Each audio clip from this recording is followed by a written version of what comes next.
뉴시티 교리문답 20번째 시간입니다.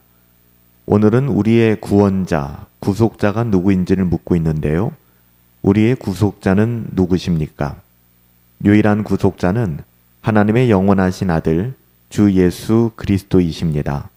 그분 안에서 하나님은 사람이 되셨고 죄의 형벌을 직접 감당하셨습니다.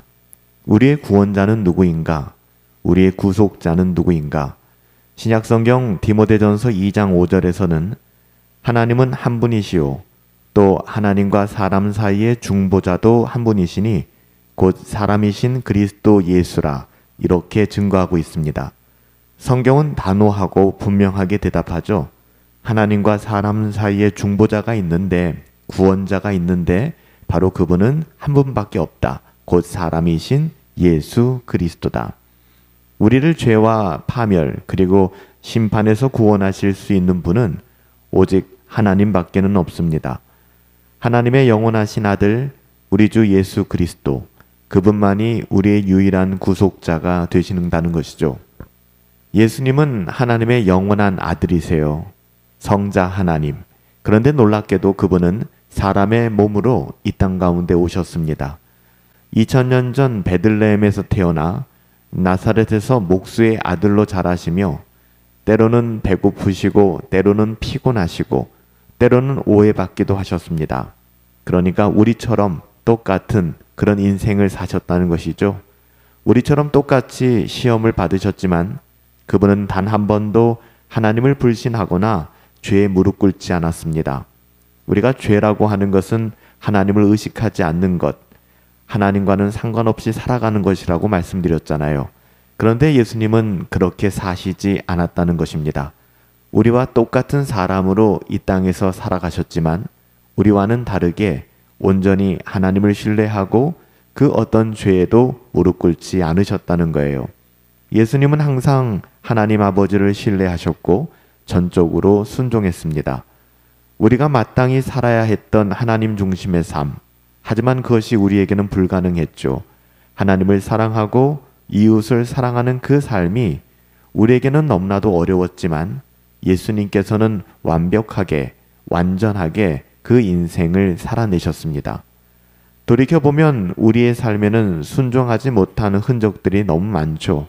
크고 작은 일들 속에서 우리는 하나님보다 우리의 지식과 경험을 더 많이 신뢰했고 하나님의 뜻보다 나의 판단을 앞세워 살아왔습니다. 하지만 예수님은 그렇지 않았어요. 예수님은 이 땅을 살아가시면서 우리의 이 모든 실패와 무질서와는 전혀 다른 삶, 죄가 없이 완전한 삶을 사셨습니다.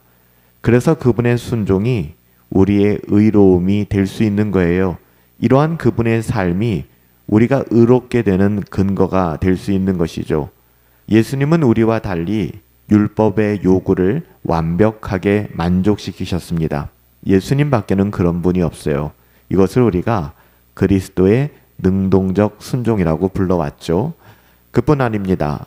예수님은 우리를 대신해서 죽으셨어요. 십자가는 단순한 희생이나 비극이 아니죠. 이것은 죄에 대한 형벌을 감당하는 형틀의 자리, 형벌의 자리였습니다. 에베소서 1장 7절에서는 예수님의 십자가를 이렇게 증거합니다. 우리는 그리스도 안에서 그의 은혜의 풍성함을 따라 그의 피로 말미암아 십자가를 이야기하는 것이죠. 십자가의 그 피 흘림으로 말미암아 구속 곧 죄사함을 받았느니라. 이것이 복음의 핵심입니다. 우리가 받아야 할 죄의 형벌, 우리가 짊어져야 할 하나님의 진노를 예수님께서 친히 대신 지셨다는 거예요. 이것은 단순한 연민이 아니라 우리의 구원을 위한 완전한 대속의 죽음이었습니다. 그분은 죽으셔야 했기 때문에 자신의 그 어떠함 때문에 죽은 것이 아니라 오직 우리를 사랑하사 우리를 살리시기 위하여 죄가 없는 그분께서 스스로 죽음의 형벌을 택하신 것입니다.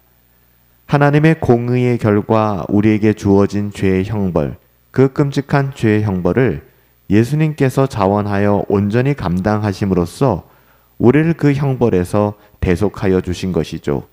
우리의 죄가 없어진 것이 아니라 우리의 죄에 대한 대가, 그 형벌을 예수님께서 대신 감당하여 주신 것입니다.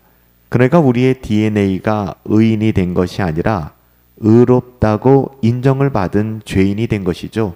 여전히 우리는 죄인이지만 우리의 모든 죄에 대한 대가와 형벌을, 하나님의 공의를 우리 주 예수 그리스도께서 대신 만족시켜 주신 것입니다. 대속의 은혜이죠. 우리가 이것을 그리스도의 수동적 순종이다 라고 불러왔습니다. 우리가 아직 죄인 되었을 때에 우리를 사랑하사 죽기까지 사랑하심으로써 하나님의 사랑을 우리에게 증명해 보여주신 것이죠. 하지만 십자가의 죽음은 끝이 아닙니다. 예수님은 부활하셨고 지금도 살아계셔서 하나님과 우리 사이에 유일한 중보자로서 일하고 계십니다. 사실 우리가 중보 기도를 한다, 누군가를 위해 중보한다 라는 말을 사용하는데 엄격하게 이야기하면 이 세상을 살아가는 그 누구도 중보자가 될 수 없어요. 참된 중보자는 우리 주 예수 그리스도밖에는 아니 계시죠. 사실 예수님만이 우리의 유일한 중보자가 되십니다. 히브리서 9장 15절은 이렇게 증언합니다. 그는 첫 언약 때 범한 죄에서 속량하시려고 죽으사 부르심을 입은 자로 하여금 영원한 기업의 약속을 얻게 하려 하셨느니라. 지금 이 순간에도 우리가 연약하여 실수하고 낙심할 때에도 예수님은 우리를 대신하여 간구하고 계신다는 거예요. 다시 말해 우리의 구원은 우리의 능력으로 완전하게 신앙생활했기 때문에 받는 것이 아니에요. 오직 예수님의 사역이 완전하기 때문에 우리가 구원에 이르게 된 것이고 구원을 누리며 살아갈 수 있는 것이죠. 예수님을 믿는 것도 그렇고 그 이후에 하나님의 자녀답게 살아가는 이 모든 영역이 우리의 어떠함으로 되는 것이 아니라 오직 그리스도의 은혜로 말미암아 가능하다는 것입니다. 그러니까 우리의 구원에 있어서 칭의뿐만 아니라 성화까지도 오직 구속자 되신 예수님 때문에 가능해졌다는 것입니다. 우리는 구속자 되시는 예수님을 단지 머리로 동의하는 지식이 아니라 우리의 삶 속에서 더욱 의지하고 또한 예수님으로 말미암아 설명될 수 있는 그런 삶을 살아갈 수 있어야 합니다. 그래야 구원의 기쁨을 누릴 수 있고요. 하나님의 자녀다운 삶의 영광을 영위할 수 있게 되는 것입니다. 우리를 위해 십자가에서 죽으시고 죽음의 권세마저 깨시고 부활하신 구원자 예수 그리스도만을 의지하며 살아갑시다. 세상 그 어디에도 우리를 구원하며 우리의 영혼까지 책임져 줄 수 있는 사람, 그런 존재는 없어요. 그렇게 오해하고 추종하던 우리의 우상들이 있다면 그 우상들에서 돌이켜 회개하고 하나님께로 우리 주 예수 그리스도께로 돌아갑시다. 오직 우리의 구속자는 한 분, 예수 그리스도밖에는 없습니다. 우리의 구속자는 하나님의 영원하신 아들이요 우리와 같은 사람이 되셔서 우리의 모든 죄를 위해 죽으시고 다시 살아나신 예수 그리스도밖에는 없습니다. 그분은 우리의 과거를 덮으실 뿐만 아니라 현재를 붙들어 주시고 미래까지도 책임져 주시는 완전한 구속자가 되십니다. 그러기에 한순간도 두려워하지 마시고 우리의 삶의 중심에 예수님을 모시고 이렇게 고백하며 살아갑시다. 예수님, 당신만이 나의 구속자가 되십니다. 저는 영원토록 당신만을 의지하겠습니다. 살아계신 아버지 하나님, 우리의 구원자, 우리의 구속자는 우리를 사랑하사 죽기까지 사랑하신 우리 주 예수 그리스도밖에 없음을 믿음으로 고백합니다. 하나님의 영원하신 아들 우리 주 예수 그리스도, 우리는 그 예수 그리스도로 말미암아 구속 곧 죄사함을 받게 되었습니다. 우리의 영원한 중보자, 지금도 살아서 우리를 위하여 중보하고 계시고 우리의 삶을 선하게 인도하시는 우리 주 예수 그리스도를 믿고 신뢰하며 믿음으로 살아갈 수 있게 되기를 간절히 소원하옵고 존귀하신 예수님의 이름으로 기도하옵나이다.